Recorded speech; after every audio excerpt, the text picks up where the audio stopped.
There's only one product that I've really ever used in my kit, and there's only one product that I have in my kit for that, and it's the Gleam Melanie Mills Face and Body Radiance, I think it's called. I used to carry full size, 1 or 2 shades, but now I bought a travel size of each of the shades. I think it came in a set, and that's what I carry in my kit. If it's a personal client and they don't want their brows touched or groomed, I just leave it. Fine by me. I don't really care. If the brows are terrible, I'm obviously not going to take photos of my makeup application or post them or whatever. But if I have personal clients that are not interested in having their brows groomed, doesn't matter to me. I get paid either way. If it's a personal client and they don't want their brows touched or groomed, I just leave it. Fine by me. I don't really care. If the brows are terrible, I'm obviously not going to take photos of my makeup application or post them or whatever. But if I have personal clients that are not interested in having their brows groomed, doesn't matter to me. I get paid either way.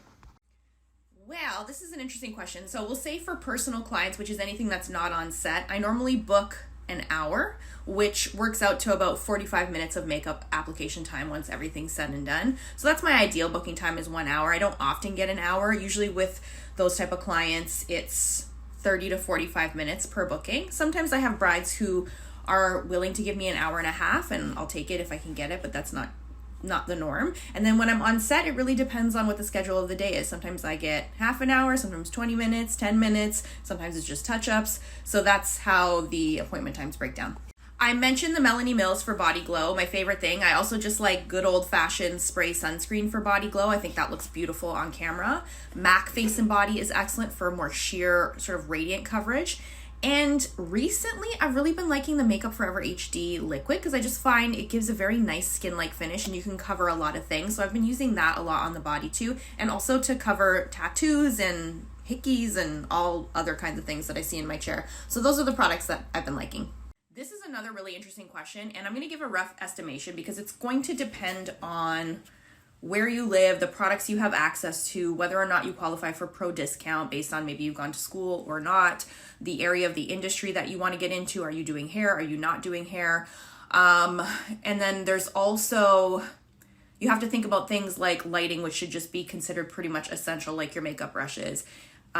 Maybe you need to get a new phone for the camera, or you need to buy a camera, or there's certain apps and software, and you have to think about your website and, all of these things. So I would say conservatively, Canadian dollars, between 5,000 and 10,000, 5,000, I doubt you're going to get a good functioning pro kit. It also depends on like how confident you are with your color theory and product mixing and all that, because you can buy way less. So I would say somewhere around 10 grand, but I wouldn't be surprised if you came out between 10 and 15 grand Canadian. Just like any other business, you need a really, substantial initial investment. No, this has never happened to me, like to the point where it ruined their makeup. I've had brides who have been like crazy crying. I've had moms and grandmas who are really, really crying. And, some situations that I've gone into on weddings are very sad. Sometimes it's happy crying, sometimes it's sad crying, but never to the point where the makeup has been, completely destroyed. Absolutely not. I make sure I'm using appropriate products for my bridal clients, so they shouldn't be running into that. I really hope this is a hypothetical situation.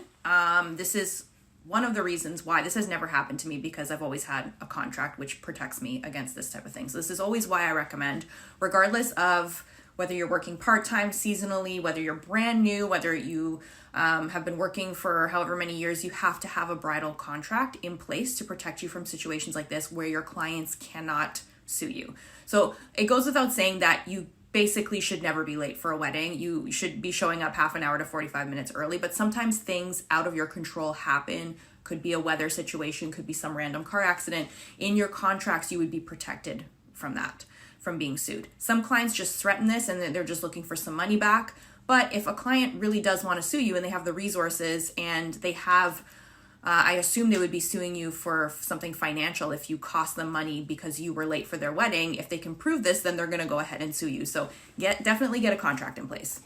In addition to mascara, I think the most frequently purchased items in my kit are just sponges and disposables. I go through so many of them and I purchase them quite a bit. I can't think of product-wise. I go through a lot of powder foundation, to be honest, because so many of the jobs I work, the timing is very minimal and powder foundation just saves me all the time. So right now I'm using the Maybelline, because I'm sure people are going to ask. I posted some content about the Maybelline powder foundations, but I go through a lot of those. So in terms of makeup products, aside from mascara, it would be powder foundation, but definitely disposable sponges, wands, all that stuff. Brow products that I like, good old fashioned Pear soap is really great. I've been using the, oh my goodness, Ardell lash glue recently, and I actually really love that. I also like the Inglot soap brow product. I think that's a great product. And anything from Anastasia, I would recommend, hands down. I love that brand for brows. I think it's just undefeated in the brow category. So those are the products that I'm kind of liking right now. There's so much advice that I have to share, which is why I have the Artist to Artist podcast. So I will link you to the podcast. There's probably 5 or 6 episodes that are dedicated to just me talking about what it takes to build a career as a full-time makeup artist. I'll link you to it. Go and check it out. I would say forget everything you've seen on social media about working as a makeup artist. It's nothing like it's portrayed on social media. I would say you need money to make money, and I think it's important to remind you that this is a business. So feelings have to take a backseat to what's best for the business many times, and you'll be more successful the sooner you learn to do that. You need a big chunk of money to start, for sure, and you just have to get ready to work harder than you've ever worked in your life and be okay with not have money raining down on you for a very long time, because it does take a lot of work to be profitable. So those are just a few things, but definitely listen to the podcast. I need to actually do a podcast episode on this. I will do this. My schedule is just like absolutely insane right now. I have a lot of personal stuff going on, and I'm trying to keep my life together with all this stuff and my job. So I will get to this because it requires a dedicated conversation. I can't give you a lot of suggestions now in this story, in this format, because there's just so much to think about. But I think the first thing is, when you're going to assist, you have to understand what it means to be an assistant, and that you are there as a support to the makeup artist, and you have to go in humble with no ego and ready to help and support the artist that you're assisting. And remember that it's not your opportunity to get something from this artist. You're going to learn something. It's the best learning you're going to have, but you're there really as a support system. So that's the first thing. Second thing is, you need to get to know who the movers and shakers are in your industry or in your area of the industry, in your market, so that you can try to connect, network, DM, email to see if you can assist. This is very similar to some of the information that I shared in the last story. So it's just about learning your market, learning who the wedding planners are that are booked steadily, that are working with the type of clients that you want to eventually work with. You got to get to know them on social media. You can DM, you can send emails, you can go to trade shows, you can find them on LinkedIn. It's just networking, straight up networking. So this can be done in person, through email, through DM.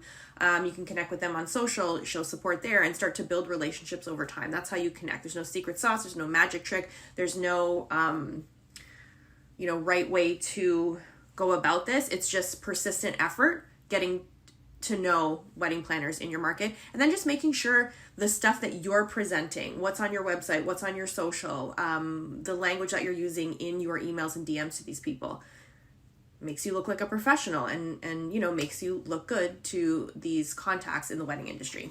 This is another topic I should probably do a podcast on. But for today, for this Q&A, so I think the first thing you have to remember is that it's normal. The second thing to remind you, and this goes beyond imposter syndrome for a lot of things, feelings are not facts, right? So how you feel about yourself isn't necessarily an accurate portrayal of how you're appearing to other people. So I think what you really need to focus on, firstly, your mental health and wellness, because this is a lack of confidence and a lack of belief in yourself, and a little bit of anxiety about what other people think about you. So you have to work on your mental health. If you don't get over things like this and you don't work on your mental health, you're gonna have a really hard time building a career in this industry. So it's something that you have to put focused effort into. The other thing that I think is helpful is just focus on what you're doing with your clients. Be the best makeup artist that you can be for the clients that you have, and stop worrying about what other people are doing. They're not paying your bills. Your clients in front of you are the ones that are doing that. So try to focus your energy on that and not so much on others. I mentioned this a couple stories back, how I got started. You can hear the whole story, unfiltered, episode 1 of my podcast. And then there's, I think I counted 5 or 6 episodes that are geared towards aspiring makeup artists looking for some actual helpful information about what to expect, advice, things like that. So I'll link you again to the podcast, but go and check out episode 1.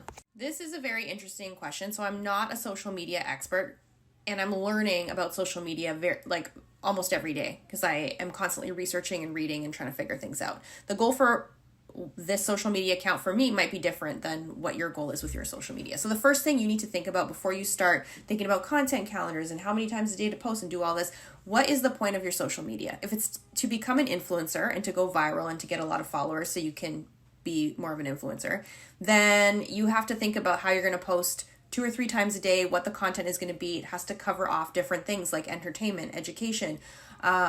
There's lots of things that you need to do, and you need to try different formats to see what works for your audience if you want to go viral. If you just want to work as a makeup artist, then it doesn't matter if your Instagram is dormant. What matters is that when people go to your account or you connect or network with someone and they say, hey, what's your IG? Everything that they need to know about you as an artist is on that Instagram account. So you don't have to worry about amount of likes and all of that. This is a good follow-up question. So again, I don't know. I don't have the answer. If I had the answer, this account would have like 30 million followers and, I would be on set far less than I am now. So I don't have the answer for you. If you're concerned with views and likes, to what end, right? So if you hashtag your work and you use the exact same number of hashtags and whatever, if you get 10,000 views or likes on a post, how does that help you earn a living as a makeup artist? Because people are liking you from all over the world, but like, what's the end game with that? So if you're trying to figure out hashtags and you're putting time and effort into all this, like for what, right? Now, if you want people to be able to find you, let's say you're a bridal makeup artist and you work in Toronto like me, then you may want to use hashtags where when people are searching on Instagram, your account will come up for bridal makeup or bridal makeup and hair or natural bridal makeup or whatever. So you can use hashtags in that respect. But what to post and what to hashtag, I have no clue. This is a good question. So there are days where I basically just survive on a protein bar and coffee and like some snacks on set. When I have the wherewithal to pack stuff, I generally bring a lot of healthy snacks. So protein bars, fruit, nuts, veggies that I can snack on. There are times where I'll bring my lunch, but I'll only do it if I know I'm going to have time to eat it, or it's not going to be sitting in a cooler all day. Like the studio has to have a clean refrigerator, which is barely never. So I try to bring my own food as much as I can when I'm ordering food from set. I generally make sure that protein is the focus, so I'll do that, lots of salads.